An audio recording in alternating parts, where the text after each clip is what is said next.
Oh, hello. Welcome to my kitchen. I think I'm slowly giving everybody a tour of my house eventually. So make sure you have a lacrosse ball with you. A tennis ball will work as well.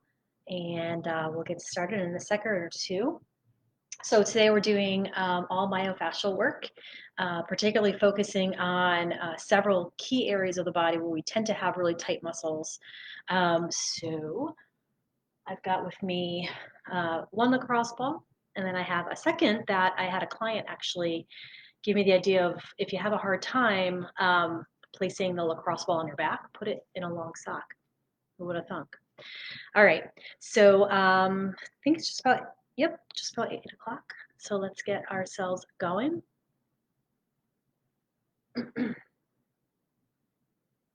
All right, so for this particular work today, we're going to need a wall. You can certainly do this on the floor lying on your back, but it's going to put a lot of pressure with the lacrosse ball, and it's going to be pretty intense. If that's kind of a usual thing that you do, have at it. But if this is the first time that you're trying myofascial release with a tennis ball or a lacrosse ball, I would suggest standing, and that's what I'm going to show you today. I think I have a visitor behind me. Oh, yeah. There's Sawyer. Sawyer's going to join us today, I guess. So anyways, my name is Jen, and I'm a licensed athletic trainer and yoga instructor, and proud Springfield College alumni. And I'm also the owner of Concentric Care. So let's get started. We're going to start from our feet and make our way up. Hey, Sawyer, you're going to make a guest appearance. So with the lacrosse ball, placing it on the ground, make sure it's in a good area where it's not going to roll around and go nuts and go crazy. So I'll move back so that you can see. So we're going to work the sole of the feet to start. And the sole of the feet is where we're going to find something called the plantar fascia. The plantar fascia is a thick tissue. It helps to maintain the arch in the foot.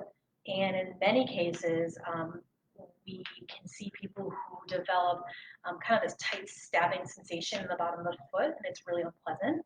And we call that plantar fasciitis. Could come from several different things. But if we find that we're wearing skates, cleats, maybe heels, we could get ahead of stuff like that and work on our feet. Our feet, much like our body, are designed to move, yet we spend a lot of our time in shoes, and so we lose some of that sensation in the feet. So if you can, spend as much time as you can without shoes on, so we can create that brain-body connection with the feet. So if you haven't switched to the other side, go ahead and switch to the other side. Take your time. If you find spots in the arch or in that fascia that are particularly tender, spend a little extra time there. But take your time. And as we move up through the body, just be mindful that whenever we're doing myofascial work, it might take a few moments in order for the tissue that you're working to be receptive to what you're doing. And keeping in mind that when we're doing myofascial release, whether it's with a tennis ball, lacrosse ball, foam roller, or whatever gadget you have, we're not breaking apart adhesions. We're not breaking apart scar tissue.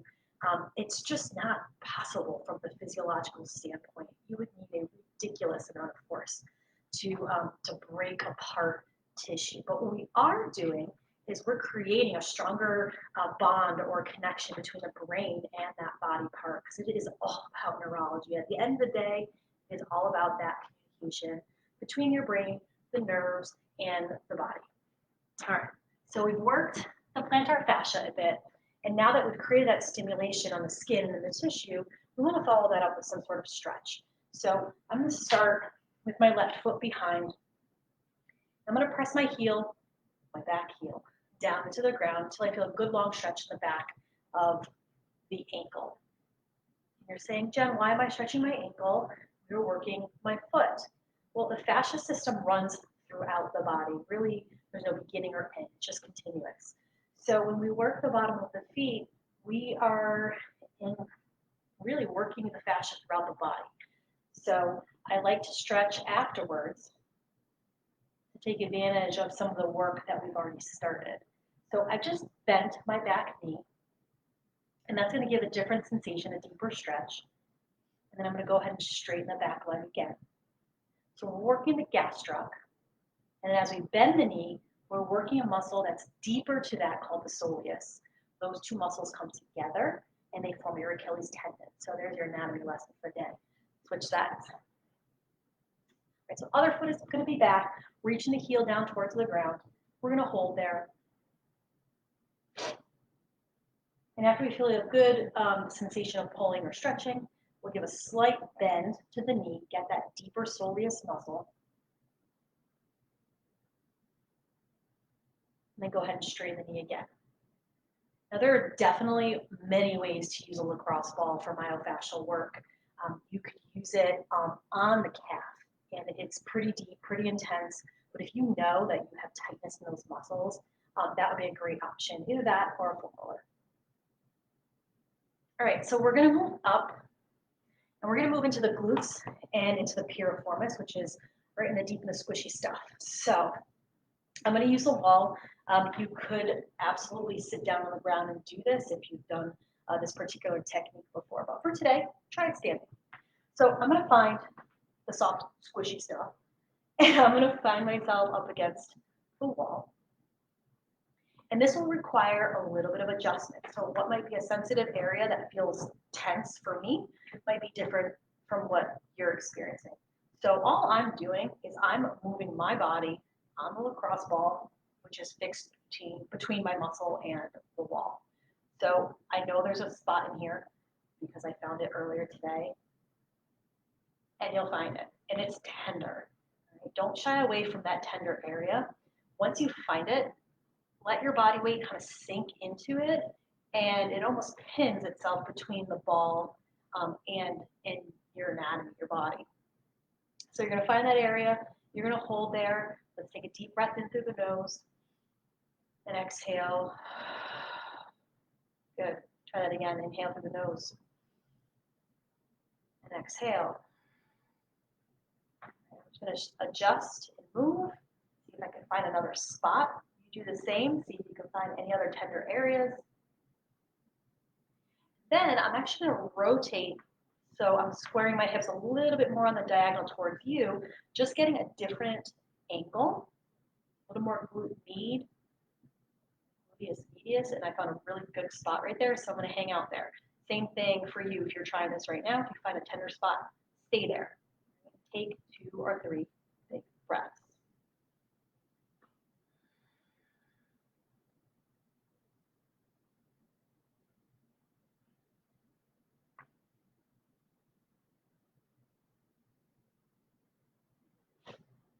All right. So we're going to stay on the same side that we're working, and I'm going to move up higher, and then we're going to move to the low back. So right above where your belt line would be, the ridge of your pelvis, we're going to take the ball, and we're going to place it on the left side. So there is musculature there that's going to attach onto the pelvis, and there's a muscle in particular called the QL, or the quadratus lumborum. We can get kind of tightness, get trigger points, whatever you want to call it. You can get tightness in that muscle from a variety of different things. So for me, this isn't terribly sensitive right now. Not a lot of spots in there that are sore. But if you find some on you, go ahead and hang out there for a moment or two. You'll find that's going to be my trend for today. Hang out there. All right, so I'm going to go here. I'm going to find a good spot. Relax my shoulders because I notice I'm starting to tense up. Breathe it in. Breathe it out. Breathe it in. And breathe it out. Awesome. So I'm going to keep the ball where it is. I'm going to get my feet a little closer together.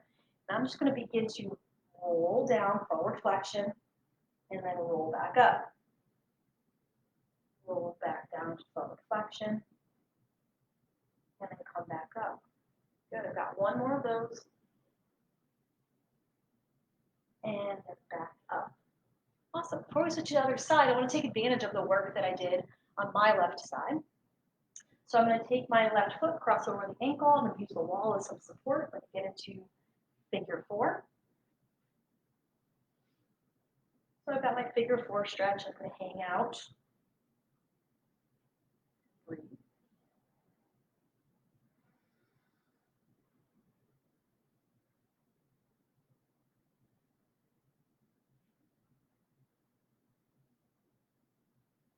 So 3 breaths here in figure 4. I'm going to stand up nice and tall. Again, using the wall as my support, I'm going to take that same left knee, lift it up, and I'm going to bring that knee just gently across the body to get right here into the outer hip.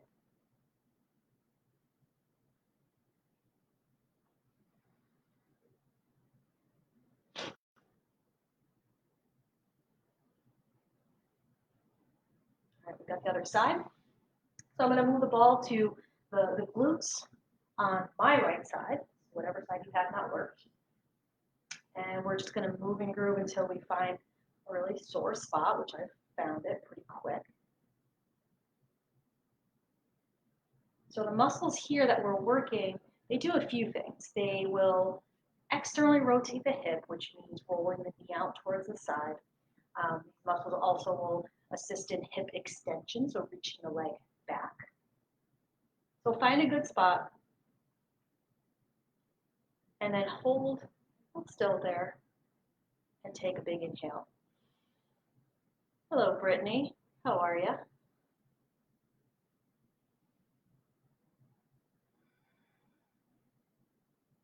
Good. All right, so I'm going to pivot a little bit more to get to the side. So you'll get a little bit of my back. I apologize. But I can find another spot in here that I want to work.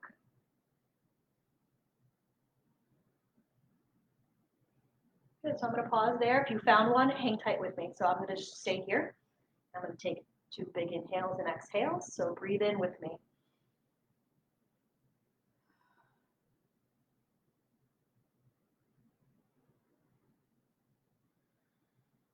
All right, good stuff. So we've got that QL, that quadratus lumborum. And what the quadratus lumborum does is it does this. We call it a hip hiking muscle, okay, among other things. So I'm going to use the ball, same deal as before. This is going to be on my right side, right above where my belt would be. I'm going to work that area, kind of right to left, up, down, and really create that afferent connection, meaning it's a sensory communication between the skin, the muscle, and my nervous system. At the end of the day, this is what all this soft tissue work is. Foam roll, the stick, all of that stuff, it's all neurological work. All right, so I found a good spot. I'm gonna hang tight here, take a big breath, exhale it out, breathe it in, and breathe it out. Got a few rounds of forward flexion, so I'm gonna walk my feet a little closer to the wall. Come back up, roll back down, back up,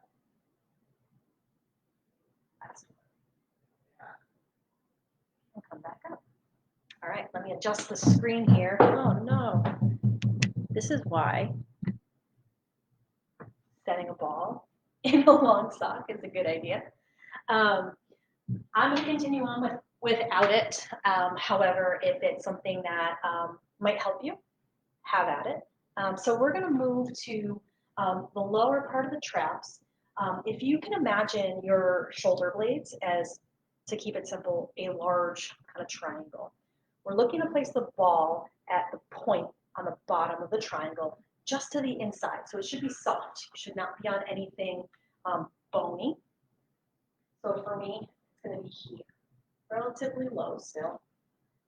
And in some cases, if an individual is really tight in that area, sometimes tightness is a sign of muscles that are craving for strength.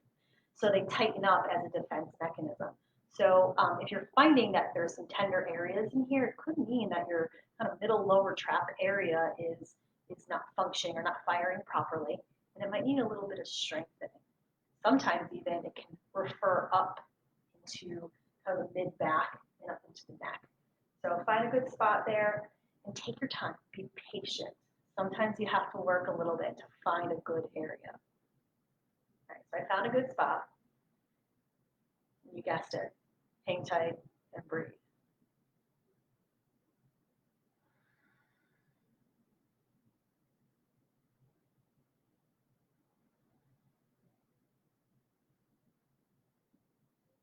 I'm going to take that arm on the same side, and I'm going to bring it across my body, take my arm or hand and rest it on the opposite shoulder. Helps to expose the muscles.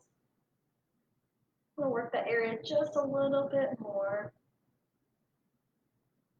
I can even add some side flexion. There's no really right or wrong way to do this. I'm a huge fan of if it feels good, then do it. All right, other side. So I've got 2 more spots that we're going to work today. We're going to go for the rhomboids right between the shoulder blades. That is, gosh, one of the top areas that a lot of people will get knots or they're, begging, oh, I could use a massage. It's usually right in that area. We hold a lot of tension, a lot of stress there. Sometimes it's postural, sometimes it's, behavioral from computer work or whatever that might be. So we're going to hit that area, and then we're going to hit the upper traps, and you'll have some tools to take along with you. All right, so I found a good spot. Inhale it in, exhale it out, breathing it in, and exhale out. Take my hand across the body, rest on the opposite shoulder, get a couple of side bends.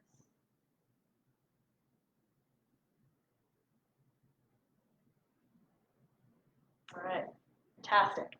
So I gave you that analogy of the scapula looking like a triangle. So we were just at the point of the triangle. I'm going to ask that you move midway up the triangle, right between the shoulder blades. Again, really focusing on the area, the soft area, not on the shoulder blade itself, because that really kind of hurt, and or on the spine itself. So I'm going to take the lacrosse ball, I'm going to find that area. So here's the deal. I have enough internal rotation to get here, but if that's not happening, if you're working with a shoulder injury or you have any issues and that doesn't work, great option for ball in a sock, right? So this could totally work. So I can back up against the wall. I'm going to show it how it works. And it's not going to run away on me like mine did before. So I'm going to work the area right between the shoulder blades. So I'm on my left side right now.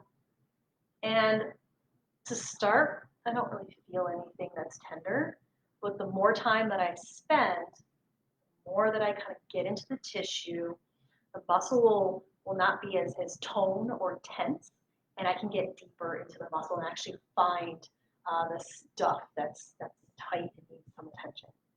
So now I found a spot. So I'm going to go with it. Breathe in. Breathe out. Breathe in. And breathe out. I'm going to take my arm on the same side. I'm going to do a little bit of scaption here. So I'm pinning and stretching, essentially. So if that's something you've done before, tried, or familiar with, this works great. I'm just holding the ball in the tender area, and then I'm moving the tissue around that. So I'm just taking a handful of those. I can change the angles. So this one I can actually feel a lot more when I go out to the side. And I'm going to go into flexion.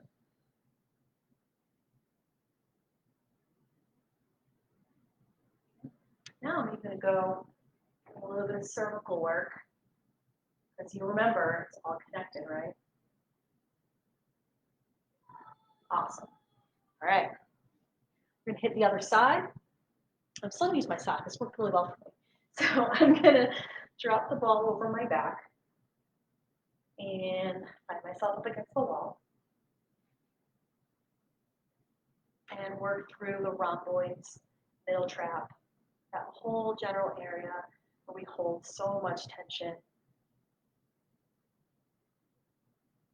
If you have any questions, you can drop me a comment. I'll be happy to get right back to you. This is going to be my last Facebook Live. Just trying to kind of keep things fresh a little bit. So we did a month of Thursday night treats. Through the month of May, I'm going to be posting a weekly sport-specific yoga mobility class on my YouTube channel. So check that out. So tomorrow the first video is going to come out. It's going to be geared towards hockey.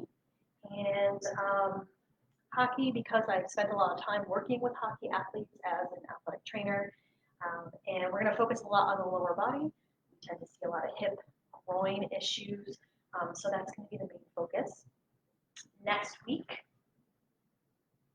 we're going to pay a little homage to my cheerleading days. Fun fact, I was a competitive cheerleader. So we're going to put together something for my cheerleading people. And, when you think of cheerleading, you think of tumbling, stunting, jumping, and a lot of those athletes are fairly flexible. So sometimes with flexibility, we have a loss of stability. So that class is going to be all about fine tuning and working those little tiny muscles to help prevent injury. And then we're going to go baseball and softball for the third week. And then for my final week, we'll be working on soccer. So I'm working into the arm motion now. I'm sticking with that spot that was tender. And I'm working in the scapular plane. I'm going to come directly up to the side as I knock my wall decor off. And then forward flexion.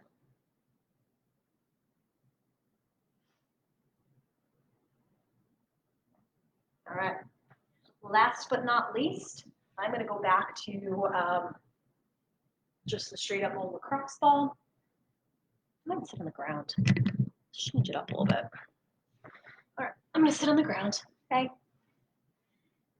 And I'm going to get up against the wall, and I'm going to use the lacrosse ball in this upper trap area. It can be a little tricky because if you do get a little bit too high, it's going to kind of pop right out. So sticking in the soft tissue area, you're going to find stuff in here. So a lot of this is going to just be some very subtle movement and then stillness. I've got a good little rock in the left side here. So I'm going to stay here, kind of embrace the tension and the soreness. Great time to really kind of get your mind right and get present and kind of experience the soreness and then use your breath to work through it.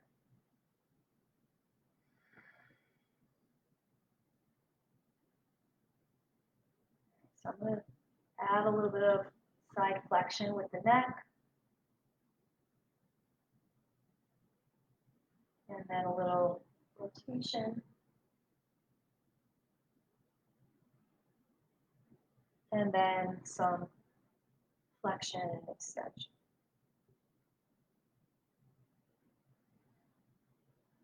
So I can almost guarantee you there's going to be some other spots in there. So if you want to spend more time, if you found one there, don't feel like you need to rush.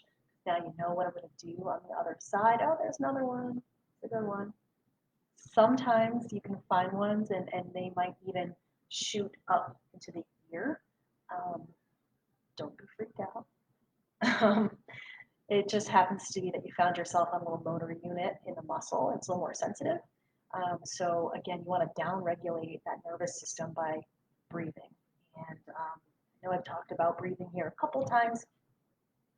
If we focus on inhaling, exhaling through our nose, we can really drive to home that relaxation response. It gets us out of that fight or flight, that really tense sympathetic nervous system response, which most of us are in a little too much. All right, so for time purposes, as much as I would love to stay on this one spot, I'm going to move to the other side. So set myself up, kind of see if I can guess where I might need to work. So the cool thing about Facebook Live is that these videos are available for 24 hours. So if you happen to be doing this now and you're like, I need to have somebody that I know do this, or you want to do it again tomorrow, it is available until tomorrow night. All right, so I found a good spot. Inhale through the nose. Exhale through the nose.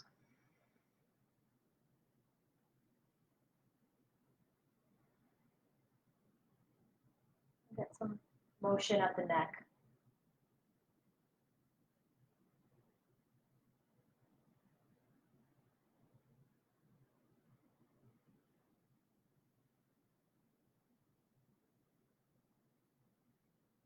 another one hiding in there.